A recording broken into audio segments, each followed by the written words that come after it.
Hello, good morning. I hope that everybody is well on Easter Sunday in the year 2021. It's a beautiful day in Cornwall, a little bit cold, but the sun is shining and we're very much looking forward to getting out and enjoying the day with Bertie, Boo and Hugo. It's been a busy week for me. I have been busy stitching. I've stitched up a storm this week. I finished this little sampler and I have laced and framed it as well. I am dithering about what to call this sampler. I just don't know what to do. Like, I've always referred to it as Lucy in the Garden with Diamonds. After I mentioned that in the Flosstube last weekend, a few people have emailed me and said that it wouldn't infringe the copyright that the Beatles may or may not have on the title Lucy in the Sky with Diamonds. So I am just so unsure about what to do, whether it's Lucy in the Garden with Diamonds or Tom's Foolery. I'm going to have to make a decision soon. I'm hoping to get this little girl to the framers this week, and I know there's many of you want to stitch it, so I will try and get it available as a PDF download as soon as possible. Stitching wise, I have also completed this little sampler. Now, I talked about Harriet Gobey last week, and this little girl, she was working as a servant at 13, married at 15 to her first cousin. She gave birth 2 months later to the first of her 10 children. The first 2 were described in a census return as being imbeciles. This little girl, my heart goes out to her, and I just had to stitch her as quickly as possible, and here she is. Love this one so much.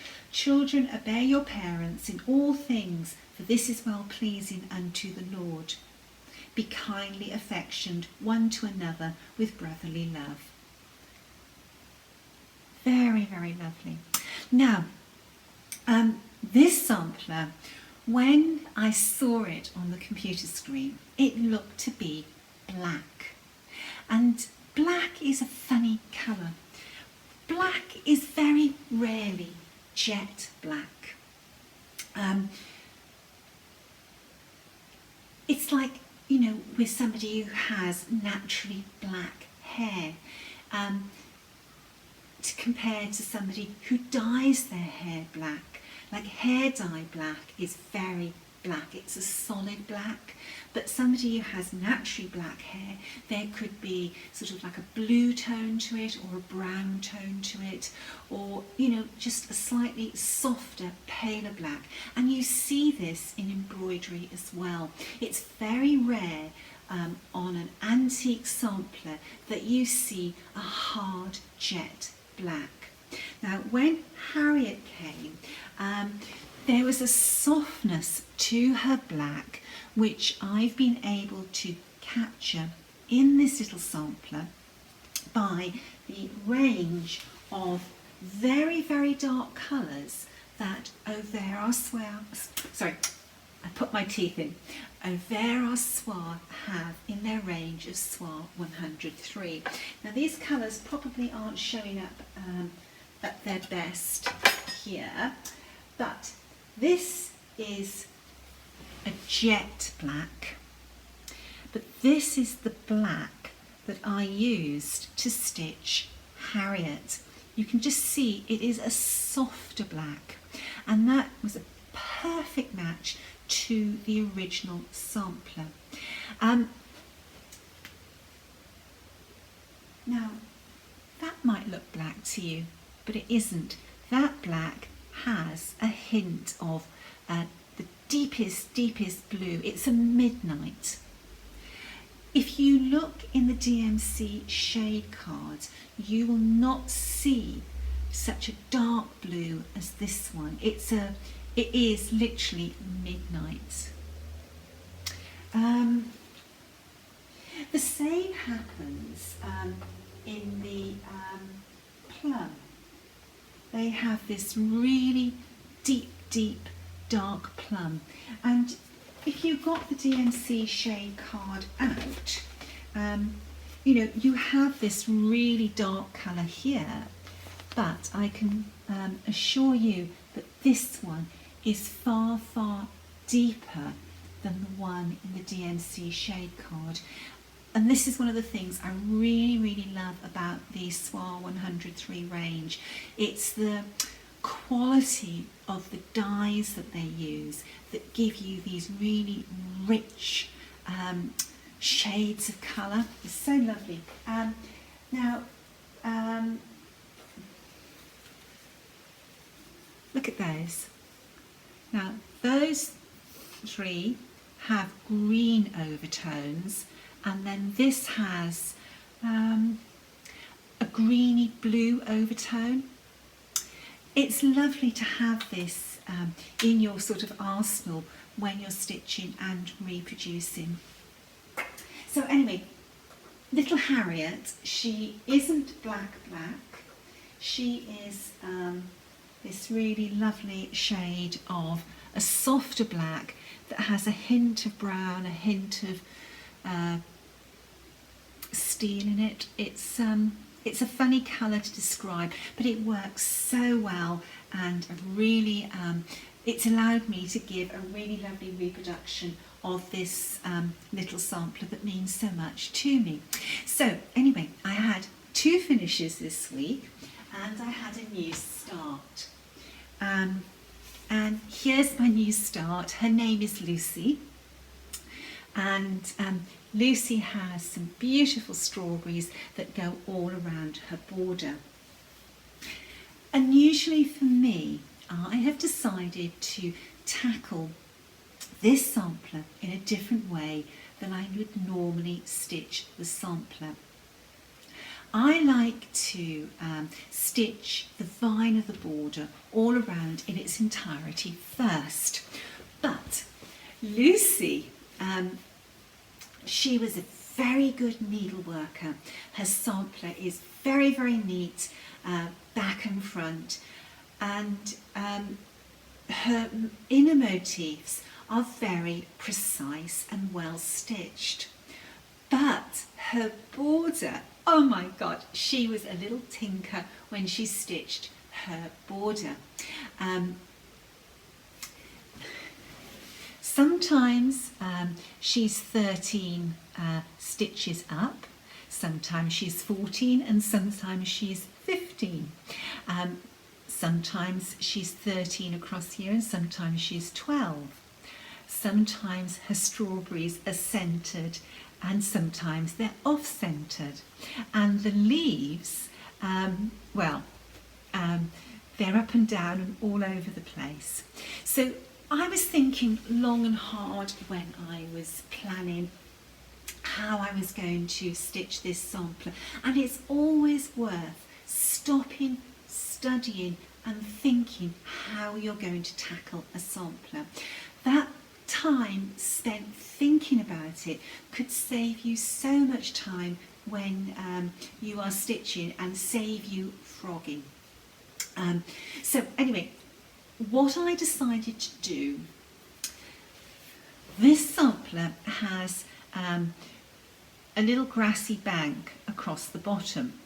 So what I did, I stitched this line out first, and I made this line correspond with the every 10th line of my graph.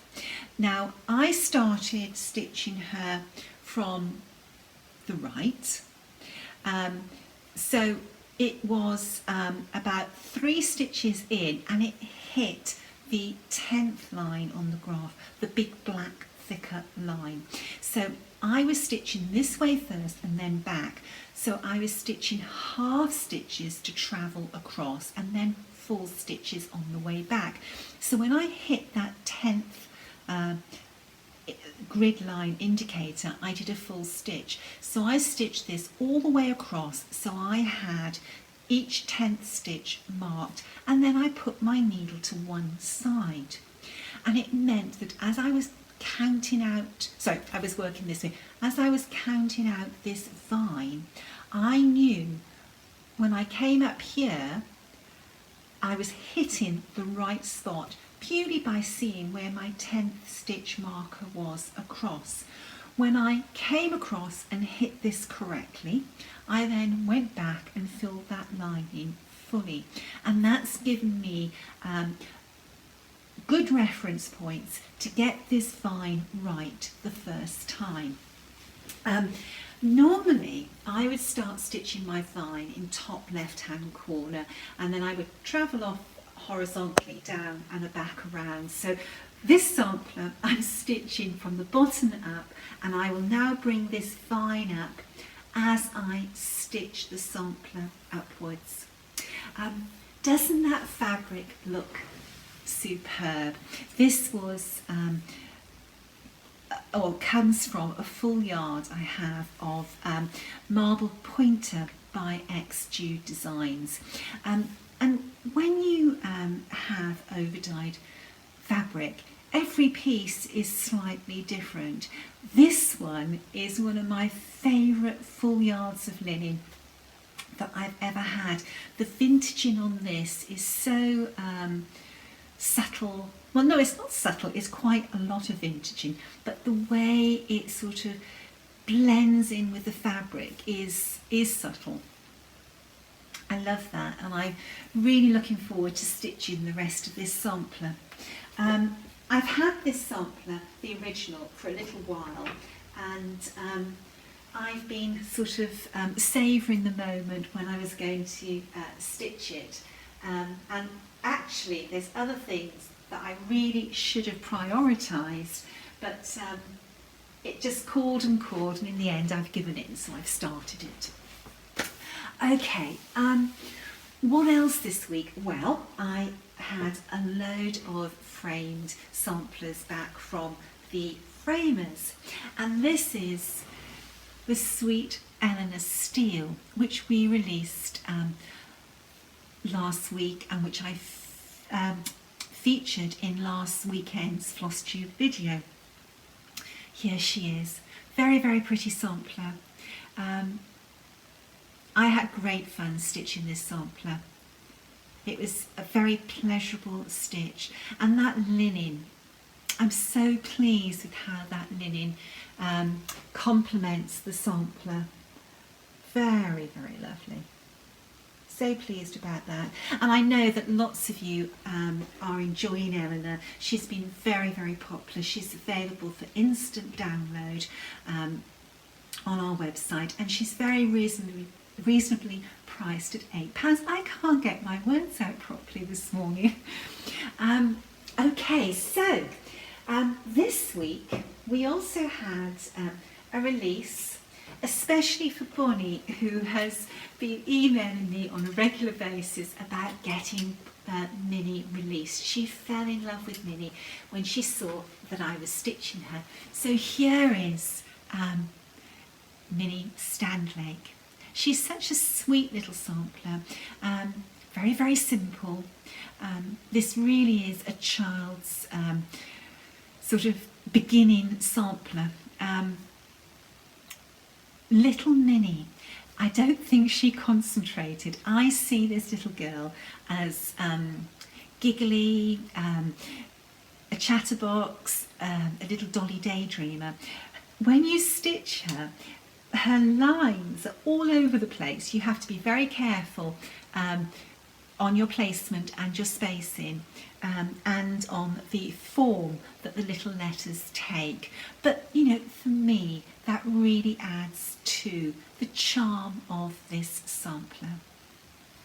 Now, I don't have a photograph of Minnie, but I do have a photograph of her mother, and she is such a pretty lady. It's believed that in this photograph she was about 22 years of age, and that it was probably taken to mark her wedding. And once I found this photograph, I know that it's Minnie's mother, but to me that little face has always been Minnie's face as I've been researching her and stitching her. She looks like such a petite little lady. Anyway, Minnie Standlake married a Westlake, and they were from Devon, which is the neighbouring county to Cornwall. Devon is such a beautiful county, and Minnie was born in Throwley, which is in the Dartmoor National Park. And Dartmoor is an amazing place. I love walking on Dartmoor, and for those of you who follow me personally on Facebook would have seen some photographs I posted of myself and my dear friend Elizabeth enjoying a couple of days on Dartmoor.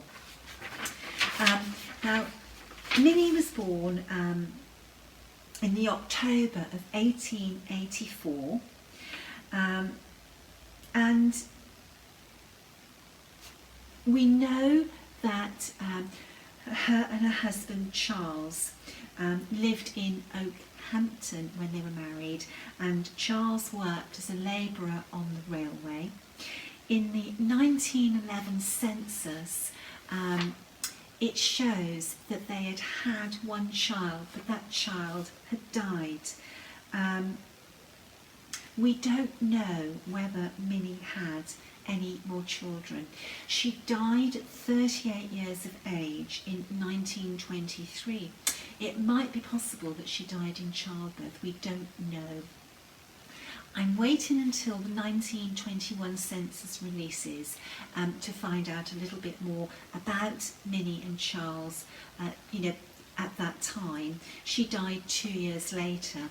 My list of lookups for the 1921 census, it grows longer by the week, but when that is released, I will come back and update you on the history of a lot of these little girls.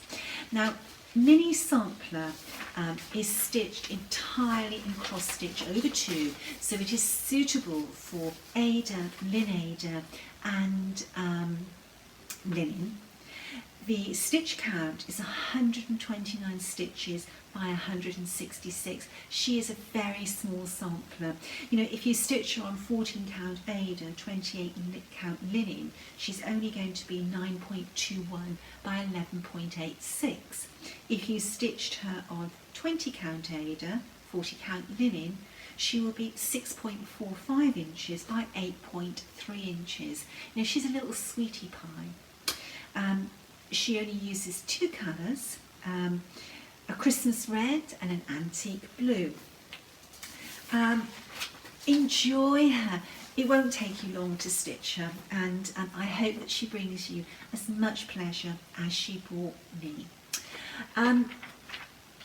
I've been asked by one of my needlework friends through the internet about putting her fabric on the Millennium frame. She's having problems getting it straight. I'm not going to do a video showing me put the linen on the frame because I need help with somebody holding the camera. But basically, if I can just explain that your linen has to be cut right for it to be square on the frame. If your linen is not, the sides are parallel, so you have a perfect rectangle, whether it's a square, an oblong, it has to be, the parallel sides have to be straight.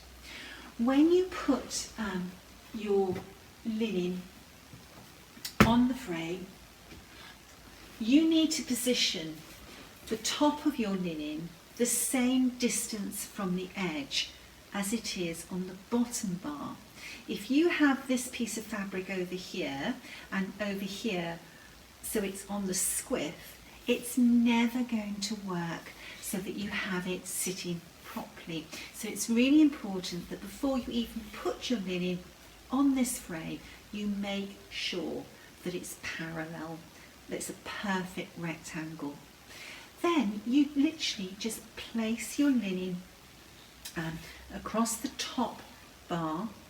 You use a ruler or or even a credit card to push it in, making sure it is the same amount of linen protruding across the top all the way across, and then that is it. Your linen is on your frame, you roll up your bars, you put your side pieces in and you tighten it. So you want to make sure that your linen is straight and parallel both sides and top and bottom, and that it is the same distance on the top bar to the bottom bar away from the edge, and then you should have no problems. So that's my little tip about putting your linen on the frame. If you want, there is a very, very old and embarrassing video. It was my first video I ever put onto YouTube that you can actually see me sort of doing a demonstration. I cringe when I look at that video, but it is there. Last week, in the delivery of silks that I received, I had 3 spools of metallic thread from Soie, and the range is called Bijoux. And I have had great fun this week experimenting with these threads. There are 30 colours in the range that are available, and those colours are going to be my next stash addition.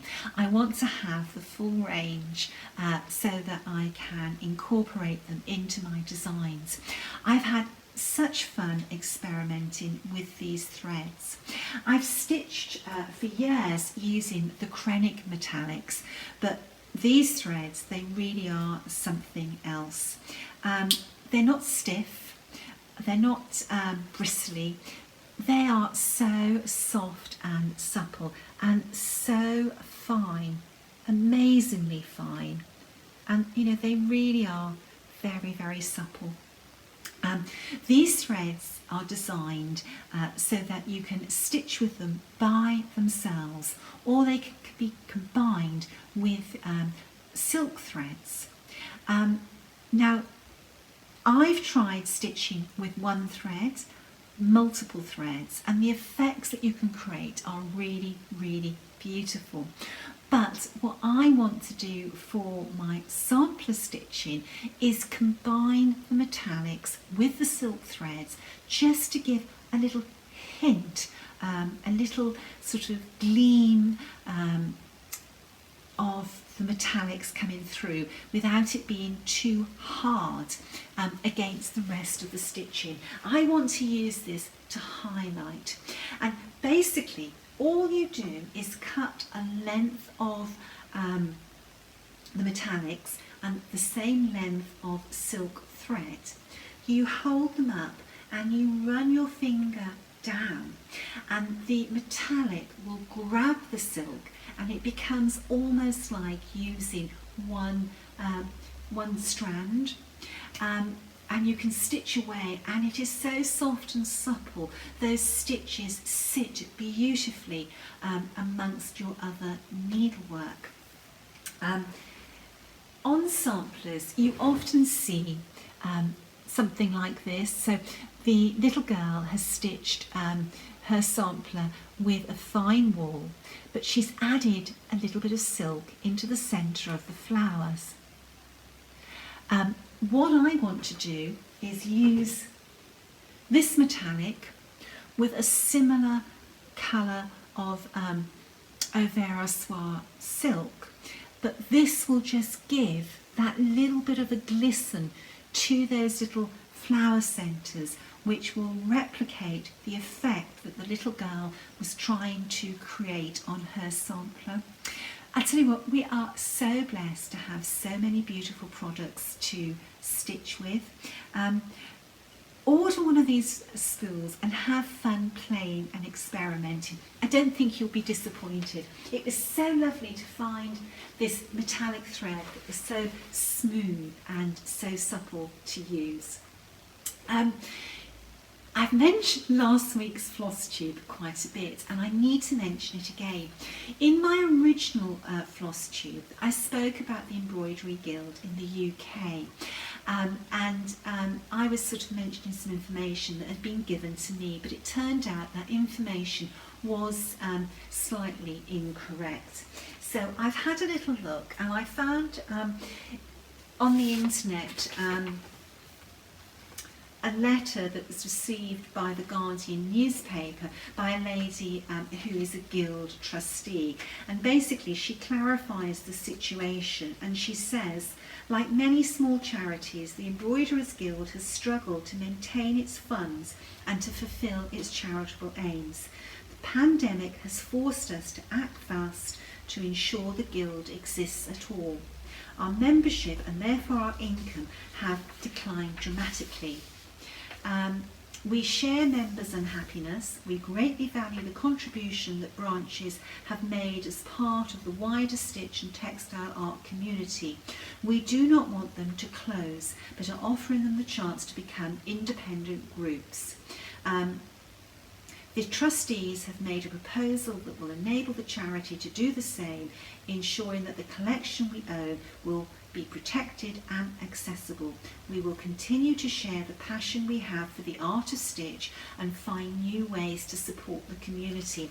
So maybe now is the time where as needleworkers we really need to support the Embroiderers Guild in the UK through donations and memberships. What else have I got to talk about this week? Gosh, it's been a great week. I met up with a needlework friend, Sue. Sue's been in some of my Flosstube videos before, and this year, as our COVID restrictions as we come out of lockdown, we're going through different stages of coming out of lockdown, and when we're out properly, Sue and I will be doing some Flosstubes together. But this week that's just come to an end, we could legally meet up outside, and we had a fabulous walk with Bertie Boo and Hugo, and halfway round our walk we sat on a beautiful grassy bank in the sunshine, overlooking the mouth of the Helford and out to sea, and we talked about a little girl that stitched a sampler that Sue is actually stitching the model for hats for at the moment. And this little girl, we have found out so much about her, and Sue, like myself, has a passion for family history, and what Sue has discovered about this little girl is making this sampler very, very special to us. Anyway, we sat on the bank, the dogs played, we enjoyed the sunshine, and we talked and talked and talked about needlework and family history, and it was just a fabulous day. I can't wait to repeat it again this week, Canon. We're meeting again on Thursday, and we're going to do another walk. And I'm looking forward to seeing Sue's progress on the model. Since I've had my vaccination, I really feel as if my life has changed. Mentally, I'm looking at things more positively, and I'm really trying to get my old lifestyle back. I'm still wearing slippers. Maybe the next thing I should be doing this week is foregoing my slippers and wearing proper shoes around the house. I tell you what, I can't wait until we can go to a restaurant and eat food that we haven't had to cook ourselves. That will be such a fabulous treat. Okay, I'm starting to rabble now, so I'm going to say, oh, before I go, these spools. A friend of mine in the States started my obsession with vintage cotton spools about 3 years ago when she gifted me this cotton spool. And since then, my collection of spools has been growing. This week, I added a new spool to my collection, which is this one. It's a very tall, thin one, and I'm trying to decide how I'm going to use this and what sampler I'm going to put on it and how I'm going to display it. I would love to see how you display your samplers on spools. So if you have a moment, would you mind emailing me or messaging me photographs of how you have used those spools for displaying your needlework? Okay, I can say goodbye now. Stay safe, stay well, and until next week, bye-bye.